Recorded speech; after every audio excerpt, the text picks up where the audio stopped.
নজরে রাখো মেয়েটা আজ তোমার নজরে থাকার অবস্থায় কিডন্যাপ করে হয়ে গেল। আমি সেই চিন্তিত করব অস্থির। ঘরে বসে কাটছে তুমি তখন। রাহুল আইপ্যাড হাতে কাঁচুমাচু গলায় জবাব দিল। আপনি বলেছিলেন ওরা দুজন একসঙ্গে থাকলে নজর রাখতে। স্যার, ওই দিন চলে এসেছে, তাই আমিও। রিল্যাক্স। সৌরভ ধমকে উঠলেন। রাহুল কি বলবে খুঁজে পাচ্ছে না। সৌরভ টেবিল থেকে মোবাইল হাতে নিলেন। রুমে যাওয়ার আগে রাহুলের উদ্দেশ্যে কড়া গলায় বলে গেলেন, সামনে ইলেকশন, মেয়েটার উপর নজর রাখতো। আর যদি ওই মেয়ে কিডন্যাপ হয়েছে তার মানে দুব্র তাণ্ডব চলে বাড়িতে। একবার যদি ওই মেয়ের জন্য আগামী বছরগুলো কি করবে সেটা দিয়ে গেছে। আমি কখনো রিস্ক নিব না। জি স্যার। রাহুল দ্রুত সায় দিল। অদিতি চা কেটলি থেকে কাপে ঢালছিল। চায়ের কাপ থেকে চা উপচে পড়ছে। ওর এতে মন নেই, মন তো দিয়ে বসেছে অন্য কাউকে। বারবার ধ্রুবর বলা কথাগুলো আই লাভ ইউ অদিতি। কানে সানাইয়ের মতো বেজেই চলেছে ক্রমাগত। হাতে ওর কাজ উঠছেই না, পড়াশোনাও ভালো লাগে না। সারাক্ষণ চোখের সামনে বখাটে ধ্রুব এলোমেলো কুর্তা গায়ে হেঁটে বেড়ায়। তার ওই মাদকের ন্যায় চোখের চাওয়া, অদিতির ব্যান্ডেজে তার আঙ্গুলের ছোঁয়া, এসব কিছুই অদিতির রাতের ঘুম হারাম করে দিয়েছে। ধীরে ধীরে অদিতি এলোমেলো হয়ে পড়েছে, ছন্নছাড়া বাদনহারা। মনের বিবাদেও ক্লান্ত ভীষণ। ওর অবস্থা করুণ। একদিকে ওর পরিবার, অন্যদিকে প্রেম। দুদিকের দ্বন্দ্বে অদিতি মাঝখানে পিষে যাচ্ছে। এই অদিতি, চা পড়ে যাচ্ছে তো। তানিয়া অদিতিকে ধাক্কা দিয়ে উঠল। ভাবনার মধ্যে চমকে উঠল অদিতি। দ্রুত হাত থেকে কেটলি রেখে দিল। পুরো চায়ে ভেসে যাচ্ছে টেবিল। অদিতি দ্রুত কাপড় এনে জায়গাটা পরিষ্কার করে ফেলে। তানিয়া এসব দেখছিল আর বলছিল, তোর ইদানিং কি হয়েছে? এমন খুইয়ে খুইয়ে টাইপ হয়ে গেছিস কেন? অদিতি হাসার চেষ্টা করে চায়ের কাপ হাতে নিল। বিছানার দিকে এগিয়ে যেতে যেতে বলল, কই তেমন কিছুই না। তানিয়া ওর বেডে বসে অদিতিকে দেখে যাচ্ছে। চা খেতে খেতেও মেয়েটা অন্যমনস্ক। তানিয়া হঠাৎই ঠোঁট টেনে হেসে বলল, তুই প্রেমে পড়েছিস নাকি রে? ধ্রুব ভাই জানে? অদিতি চমকে উঠে দ্রুততার সাথেই জবাব দিল। না না না, আমি অমন মেয়ে নই। তানিয়া ভ্রু বাঁকালো, বলল, অমন মেয়ে মানে প্রেম করা পাপ নাকি? অদিতি ঠান্ডা গলায় জবাব দিল, আমি যে জায়গা থেকে এসেছি সেই জায়গায় প্রেম শুধু পাপ না, বরং মহাপাপ। তুমি আমাদের বাড়িতে গেলে বুঝবে। তানিয়া অবাক হয়ে তাকালো অদিতির দিকে। এ যুগে এসেও এমন গ্রাম হয় নাকি? অদ্ভুত ব্যাপার। পরপর ও হঠাৎ ধ্রুবর কথা মনে পড়ায় গা ছেড়ে বেডে হেলান দিল, ফোন হাতে। এক প্রকার অদিতির কথা উড়িয়ে দিয়ে বলল, তো ধ্রুব ভাই আছে, তোর আবার কিসের চিন্তা? নিশ্চিন্তে থাক। তানিয়া ফোন দেখছে। অদিতি তানিয়ার দিকে চেয়ে বিড়বিড় করলো, তাকে নিয়েই সবচেয়ে বড় সমস্যা আমার। তুমি যদি জানতে। তানিয়া ফোন দেখছিল। হঠাৎ এক প্রকার চেঁচিয়ে উঠে বসলো। অদিতির দিকে ফোনটা বাড়িয়ে দিয়ে দেখালো। এই অদিতি, দেখ দেখ। অদিতি ফোনের দিকে ঝুঁকে লেখাগুলো পড়ছে। এমপি কামরুলের দলের 4 জন ছেলে নিখোঁজ, খুঁজে পাওয়া যাচ্ছে না দুদিন ধরে। ক্যাপশনের নিচে ছেলেগুলোর ছবি দেওয়া। ছবির লোকগুলোকে দেখে অদিতি চমকে ওঠে। এরা তো ওকে সেদিন কিডন্যাপ করে নিয়ে গেছিল। তানিয়া চোখ মুখ উজ্জ্বল করে স্বস্তির শ্বাস ফেলে বলল, দারুণ হয়েছে। এগুলো নির্ঘাত ধ্রুব ভাইয়ের কাজ। তোকে নিয়ে এক রাতেই যা করেছে, এরপর ওনারা রিস্ক নেওয়ার কথা না। তানিয়া হেসে হেসে কথাগুলো বললেও অদিতির বুক কাঁপতে লাগলো। ও জিজ্ঞেস করে, ওরা কি বেঁচে থাকবে নাকি? তানিয়া গা ছাড়া ভাবে বেডে শুয়ে পড়ল আর জবাব দিল, মনে তো হচ্ছে না। ভাইকে যেভাবে নাচিয়েছে, এতক্ষণে মনে হচ্ছে টপকে গেছে। অদিতির গা হিম হয়ে এলো। ওর জন্য কিছু ছেলেকে ধ্রুব খুন করেছে, আইন হাতে তুলে নিয়েছে। ধ্রুবর বাবা মন্ত্রী, চাইলেও ওদের সর্বোচ্চ শাস্তি দেওয়া সম্ভব ওদের মতো মানুষদের কাছে। কিন্তু ধ্রুব নিজে। অদিতির হয়রান লাগতে শুরু করলো। ও যা যা দেখেছে সবকিছু ওর হজম হচ্ছে না। ও দ্রুত টেবিল থেকে পানির গ্লাস তুলে নিল। গলা শুকিয়ে যাচ্ছে। এমন পরিস্থিতিতে অদিতির কি করা উচিত? এ কোন পাগল প্রেমিকের খপ্পরে পড়লো? তারপর কেটে গেছে কটা দিন। অদিতি এখন বেশ সুস্থ, নিয়মিত ভার্সিটি আসা যাওয়া করছে। তবে ধ্রুবকে এড়িয়ে চলছে রীতিমতো। অদিতি চায় না সেদিনের ঘটনার পর ধ্রুবর মুখোমুখি হতে। ধ্রুবর কাছে হয়তো কাউকে খুন করা তার কোনো ব্যাপার নয়, তবে অদিতির কাছে এটা মারাত্মক ভয়ের একটা ব্যাপার। ও চায় না ওর জন্য ধ্রুব নতুনভাবে কোনো পাগলামো বা অপরাধে জড়িয়ে পড়ুক, আর সে দায় নিক অদিতি। তাই ও প্রতিবার ধ্রুবর আড্ডায় জায়গা এড়িয়ে অন্য রাস্তা দিয়ে ভার্সিটি থেকে বেরিয়েছে। ধ্রুব সেদিকে ওকে পুরো ভার্সিটি খুঁজছে, লোক পাঠিয়েছে ডিপার্টমেন্টে, অদিতিকে পাওয়া যায়নি। অদিতি হঠাৎ করে শুরু করা এমন আচরণে হতভম্ব ধ্রুব। ও তাই খোঁজ বের করেছে অদিতি হোস্টেলে ফেরার রাস্তা। আজ এখানে বাইক নিয়ে দাঁড়িয়ে আছে ধ্রুব ইয়ামিন। উদ্দেশ্য অদিতি আয়াতকে জন্মের শিক্ষা দেওয়া, জানিয়ে দেওয়া তার এসব উদ্ভট কাজগুলো ধ্রুবকে যেন আর না দেখায়। অদিতি আজও এই রাস্তা দিয়েই হাঁটছিল। হঠাৎ হাঁটতে হাঁটতে ওর চোখ গেল ওই রাস্তার মোড়ে ধ্রুব দাঁড়িয়ে আছে। ওর চোখ দুটো অন্যরকম হয়ে গেল হঠাৎ, যেন এক্ষুনি খেয়ে ফেলবে অদিতিকে। ধ্রুবকে দেখেই সঙ্গে সঙ্গে অদিতির পা থেমে গেল। ধ্রুব বাইক থেকে নেমে দাঁড়িয়েছে। ওর রাগী চোখগুলো ধীরে ধীরে শান্ত হয়ে আসছে। মনে হচ্ছে কত কোটি বছর হয়ে গেছে ও দেখেনি অদিতিকে। মেয়েটা শুকিয়ে গেছে অনেক। আজও সব সময়ের মতো ঢিলে ঢালা সালোয়ার কামিজে পরনে। ধ্রুব বারবার এই এক মেয়ের প্রতি এত মুগ্ধ হয় কেন? অদিতি নিজেকে সামলাতে পারছে না। পা বলছে উল্টো দৌড়ে চলে যেতে, অথচ হৃদয় বলছে থাকতে। ধ্রুব কি আগের থেকে আরো সুদর্শন হয়েছে? এই ময়লার টি শার্ট, এলোমেলো চুল আগেও এত ভালো লাগতো? দুটি তৃষ্ণার্ত চোখ একে অপরের দিকে চেয়ে রয়েছে। কেটে যায় কয়েক পলক, দুজনের খবর নেই, ডুবে আছে ওরা একজন আরেকজনের মাঝে। ধ্রুব ধীরে ধীরে এগিয়ে আসছে। অদিতির বুকটা আবারও থেমেছে, খানিক থেমেই শুরু করেছে লাফানো। ধ্রুব ধীর পায়ে এগিয়ে এসে অদিতির সামনে দাঁড়ালো। ওর চোখ গেল অদিতির কপালের ব্যান্ডেজে। ধ্রুব ছুতে চাইলো হাতুটি, কিন্তু অদৃশ্য এক অনধিকার বোধ ওকে আটকে দিল। ধ্রুব হাতটা আবারও নামিয়ে ফেললো। অদিতি চোখটার দিকে চেয়ে ঠান্ডা গলায় বলে ওঠে, অবশেষে আপনার দেখা মিলে গেল। আমার তো উচিত এবার সিন্নি করানো, রাইট? ধ্রুব টিটকারি করে বলল। অদিতি চোখ নামিয়ে নিল। ধ্রুবর কণ্ঠ এবার কঠিন হলো, কড়া গলায় শুধালো, আমার থেকে পালাচ্ছিলে কেন? আমি তোমাকে কিছু জানিয়েছি, জবাব চেয়েছিলাম হ্যাঁ অথবা না, অথচ তুমি আমাকে এ কটা দিন ভীষণ খাটিয়েছো অদিতি। হোয়াই? অদিতি অপরাধ বোধে ডুবে গেল, চোখটা নামিয়ে ফেললো, ধীর গলায় জবাব দিল, আপনি? হু? আমি? ধ্রুব ধৈর্য নিয়ে শুনছে যেমন। অদিতি একটু থামে, খানিক থেমে জোরে শ্বাস টেনে বলে, আমাদের যায় না, আপনি আরো ভালো কাউকে ডিজার্ভ করেন। আমি প্রেমে পড়ার মতো মেয়ে নই। ধ্রুবকে হতাশ হতে দেখা গেল। এতদিনের অপেক্ষায় এই উত্তর ও আশা করেনি। ধ্রুব অন্যদিকে চেয়ে নিজের এই হতাশা আড়াল করার চেষ্টা চালালো।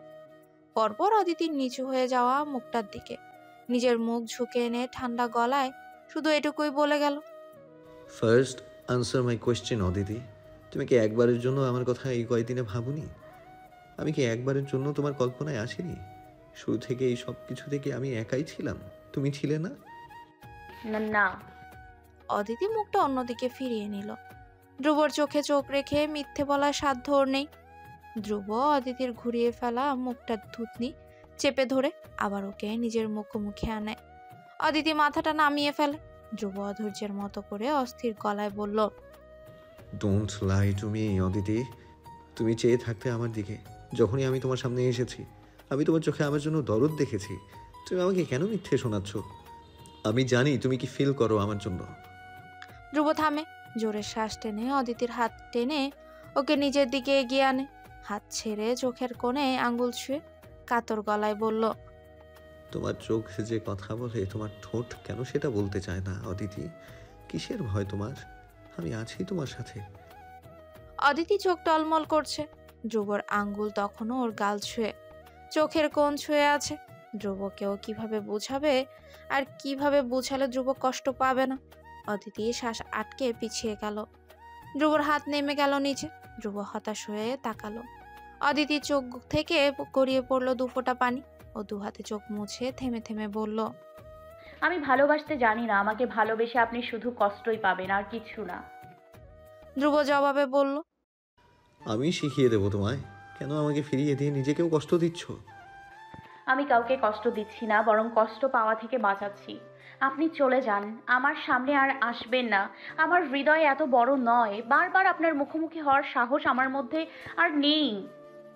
অদিতি কথাগুলো বলে দুহাতে চোখ মুছে উল্টো ঘুরে হাঁটা ধরল।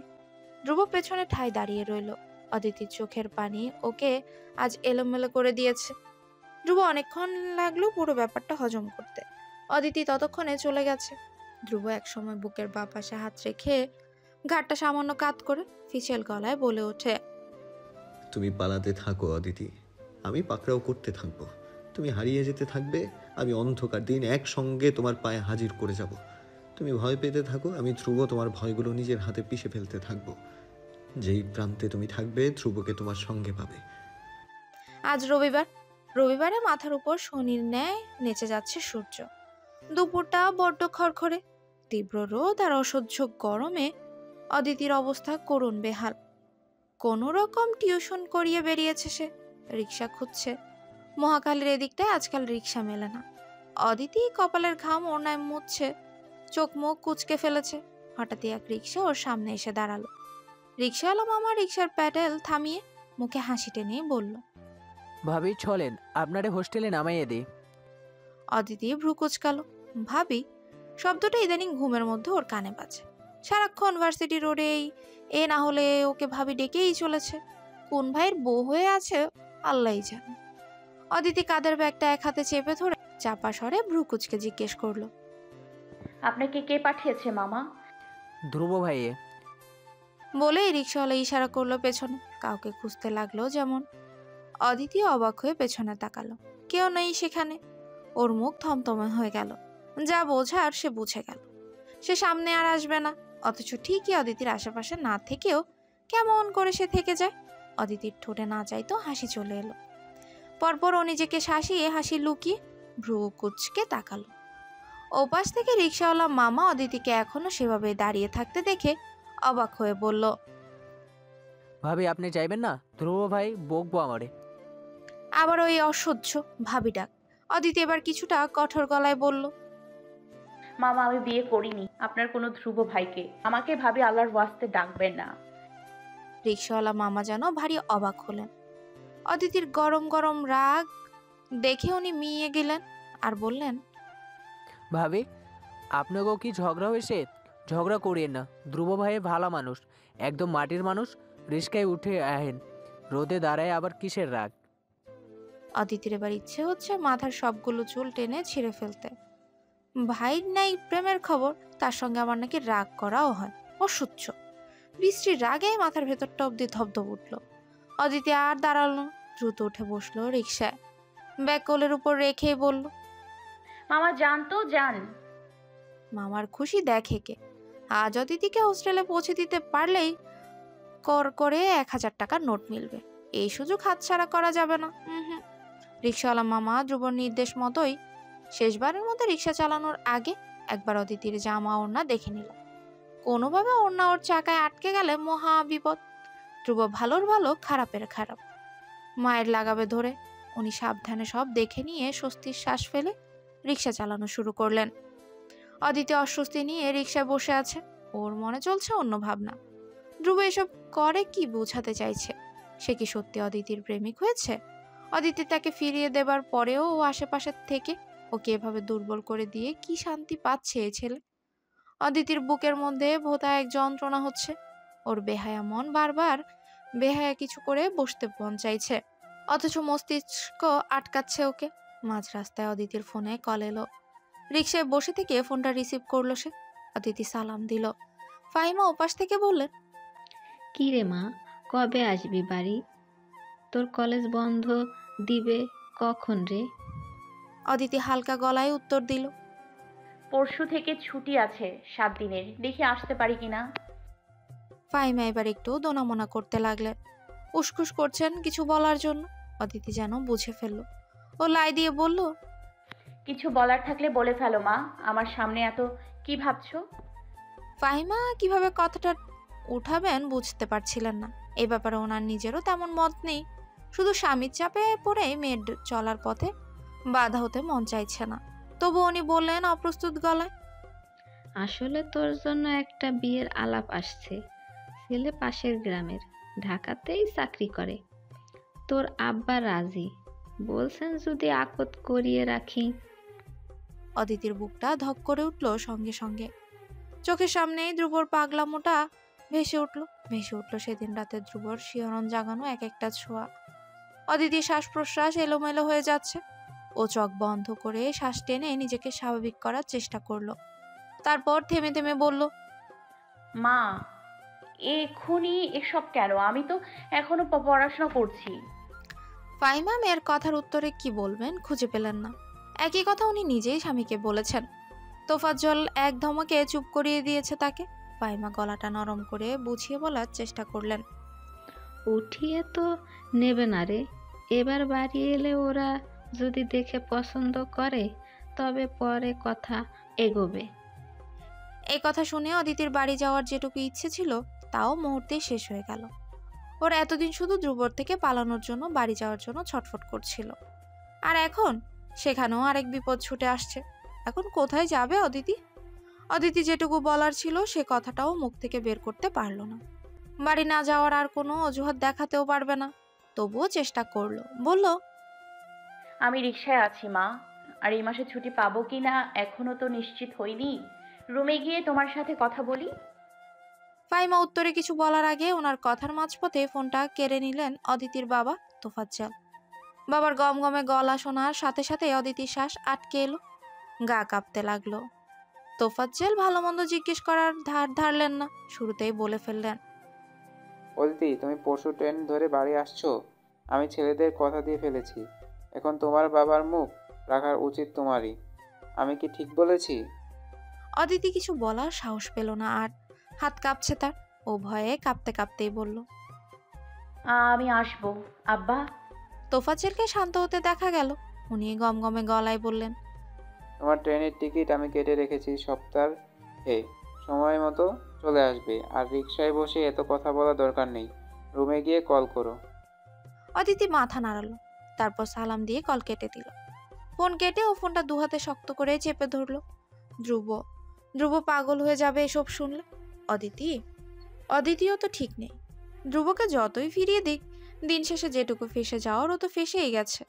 অদিতি চোখ টলমল করছে। ও অনেক কষ্টে কান্না আটকে রাখলো পুরোটা রাস্তায়। এদিকে ওদের পুরো কথোপকথন রিক্সাওয়ালা মামা কান খাড়া করেই শুনেছিল। ধ্রুব সারাদিনে ছোটাছুটি শেষে সবাই রুমে ফিরেছে। রুমটা ওর বড্ড অগোছাল। ড্রয়ারের উপর জিন্স শার্ট ছড়ানো, বিশাল আয়নার কোণে ঝুলিয়ে রাখা টাওয়াল, বিছানার একপাশে স্তব করে ফেলে রাখা কাপড় চোপড়।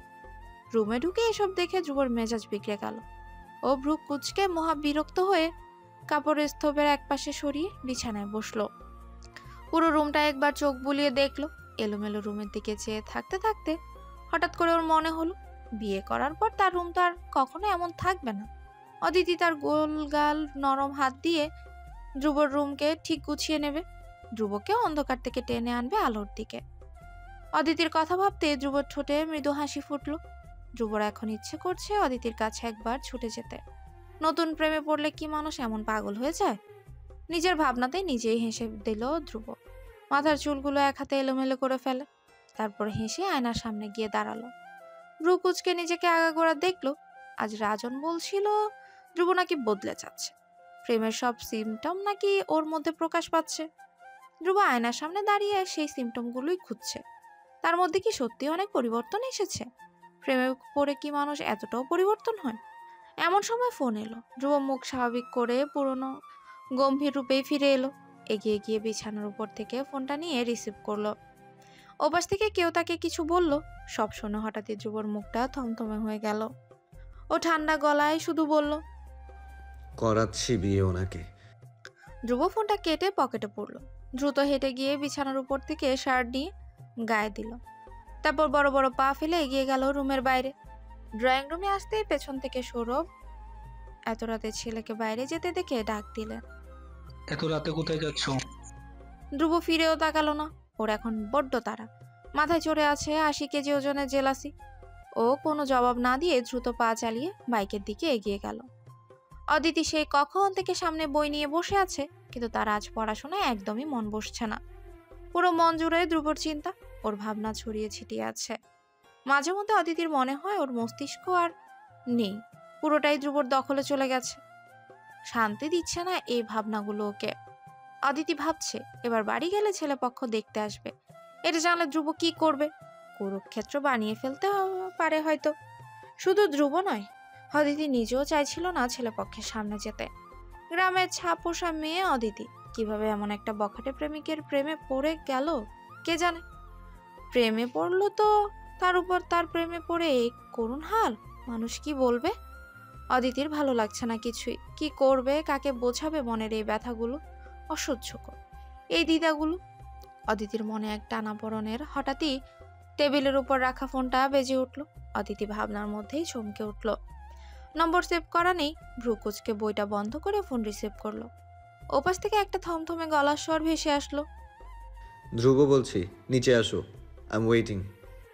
অদিতি চমকে উঠে চেয়ার ছেড়ে দাঁড়ায়। ফোনটা কান থেকে নামিয়ে চোখের সামনে ধরলো। ভালোভাবে নম্বরটা দেখলো। এটা কি নতুন কোনো নম্বর তার? ধ্রুব কিভাবে কতবার নম্বর পাল্টায় ভেবে পাচ্ছে না সে। অদিতি ফোনটা কানে লাগালো ধীর হাতে। ঢোক গিলে সরাসরি বলার চেষ্টা করলো। আমি আসতে পারবো না, রাত অনেক হয়েছে, বাড়ি চলে যান প্লিজ। ওপাশ থেকে ধ্রুব যেন ব্যঙ্গ করেই হাসলো। কপালে আঙ্গুল চুলকে নিতে নিতে উপরের দিকে অদিতি জানলার দিকে তাকিয়ে বলল। 5th floor, room number 502, right Aditi? Aditi চমকে উঠল। দ্রুত গিয়ে জানলার পাশে দাঁড়িয়ে নিচে তাকালো।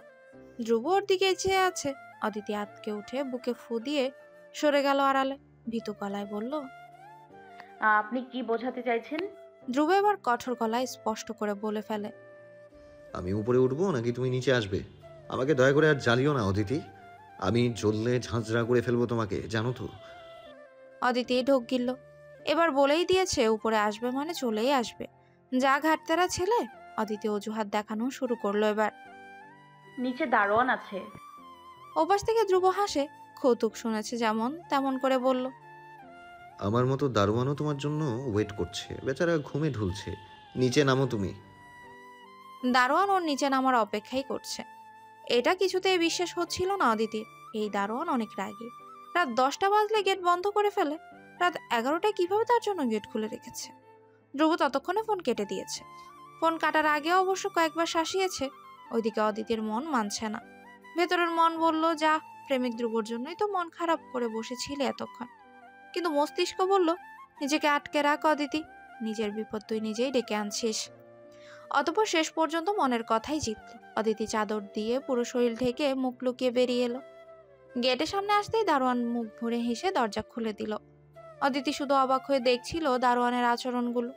গেট পেরিয়ে আসতেই দূর থেকে ধ্রুবকে দেখতে পেল। ব্যাস, ওর মন বেপরোয়া গতিতে লাফানো শুরু করে দিল। অদিতি বুকের বাঁ পাশে হাত দিয়ে চেপে ধরে চোখ বুজে জোরে জোরে শ্বাস টেনে নিজেকে ধাতস্থ করার চেষ্টা করল। তারপর চোখ খুলে ধীর পায়ে এগিয়ে গেল ধ্রুবর সামনে। ধ্রুব ওর দিকে পিঠ করেই আছে। অদিতি আস্তে করে ডাকলো, শুনছেন? ধ্রুব ঘুরে তাকালো। ধ্রুব চোখ দুটো অদিতির চোখে আটকে গেল। দুজনে ভেসে গেল এক অন্য দুনিয়ায়। অদিতির মাথা ঢেকে রাখা চাদরে, ধ্রুবর মাথায় ক্যাপ।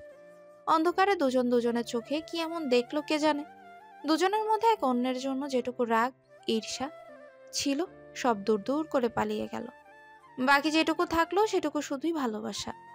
একজনের প্রকাশিত প্রেম, অন্যজনের অপ্রকাশিত। অদিতি নিজের চোখ বড্ড কষ্টে সরালো। আশেপাশে চেয়ে হৃদয়ে যন্ত্রণা চেপে ধীরে গলায় জিজ্ঞেস করলো, কেন ডেকেছেন? ধ্রুবর ধ্যান ফিরল। ও চোখ সরিয়ে অন্যদিকে চেয়ে নিজেকে স্বাভাবিক করার চেষ্টা চালালো। তারপর আবার তাকালো অদিতির দিকে। ধীরে ধীরে ওর চোখে সেই 80 কেজি ওজনের জেলাসি ফুটে উঠল। ধ্রুব ঠান্ডা গলায় বলল, ছেলেটা কি করে? ওই শালাকে আমার চেয়েও অনেক বেশি তোমায় ভালোবেসে ফেলেছে। অদিতি শুরুতে বুঝতে পারলো না ধ্রুব কি বোঝাতে চাইছে।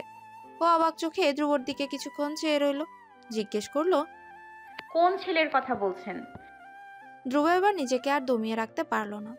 অদিতির হাত টেনে ধীরে নিজের সঙ্গে ওকে মিশিয়ে নিল। অদিতির বাহু দুহাতে দুদিকে চেপে রেখে চোখে চোখ মিলিয়ে চেঁচিয়ে বলে গেল শুধু নিজের ঈর্ষার কথা। কোনো ছেলে পক্ষের সামনে তুমি একদম বসবে না অদিতি, কসম তোমার। যদি বসো তুমি জানবেও না আমি ওই ছেলেকে কি করে ফেলবো। আমি ধীরে ধীরে নিজের রাগ কন্ট্রোল করছি, জাস্ট বিকজ অফ ইউ। আমাকে আমার পুরনো রাগ ফিরিয়ে আনতে বাধ্য করিও না অদিতি, প্লিজ। ধ্রুবর রাগের পারদ লাফিয়ে লাফিয়ে উঠছিল। ও অদিতির সামনে নিজের রাগী সত্তা প্রকাশ করতে চায়নি। কিন্তু ও নিজেকে আটকাতেও পারেনি। অদিতি বড় বড় চোখে ধ্রুবর রাগ আর ঈর্ষা দেখছিল। ধ্রুবর ওই অস্থিরতা দেখে অদিতির ভেতর নড়ে উঠল যেমন। ও ভয়ার্ত মুখে ধ্রুবকে দেখছিল। অদিতির ভয়ার্ত মুখ দেখে আচমকা ধ্রুবর হুঁশ ফিরল। কি করছিল ও এতক্ষণ? ধ্রুব ওর চোখের দিকে চেয়ে আচমকাই ওকে ছেড়ে দিল, এলোমেলো দৃষ্টি ফেলল। নার্ভাস গলায় নিচু স্বরে বলল, সরি। তারপর ও পেছনে ঘুরে দাঁড়িয়ে গেল, কোমরে হাত রেখে জোরে জোরে শ্বাস ফেলতে লাগলো। ধ্রুব চোখ বুজে নিজের রাগটুকু সামলাচ্ছে, আর অদিতি শুধু অবাক চোখে ওকে দেখেই যাচ্ছে। ধ্রুব এই প্রথমবার ওর উপর এমন রাগ দেখালো। এসব কি শুধুমাত্রই অদিতি ছেলেপক্ষ দেখতে আসবে এর জন্য? অদিতির হঠাৎই কি যে হলো? ও নিজের অজান্তে হাত বাড়িয়ে ধ্রুবর বাহু স্পর্শ করলো। ধ্রুব অবাক হয়ে ফিরে তাকালো। ওর হাতের দিকে একবার তাকিয়ে অদিতির চোখের দিকে তাকালো। অদিতি ধ্রুবকে শান্ত করার ভঙ্গিতে বলল, একটু শান্ত হন প্লিজ। আমি রাজি নই এই বিয়েতে। আমি পুরো ব্যাপারটা বুঝিয়ে বলছি। ধ্রুব স্থির দৃষ্টিতে চেয়ে রইল। ওর চোখ দুটো অদিতির চোখে আটকে আছে। অদিতির হাতটা তখনও ধ্রুবর শক্ত বাহু ছুঁয়ে আছে। দুজনের চোখের দিকে চেয়ে আছে। তারপর হঠাৎই ধ্রুবর পুরুষালী মনে খুশি দৌড়ঝাঁপ করে উঠল। তার অদিতিকে আজ তাকে কৈফিয়ত দিচ্ছে। এই অধিকার কি সে ফাইনালি পেয়েই গেছে?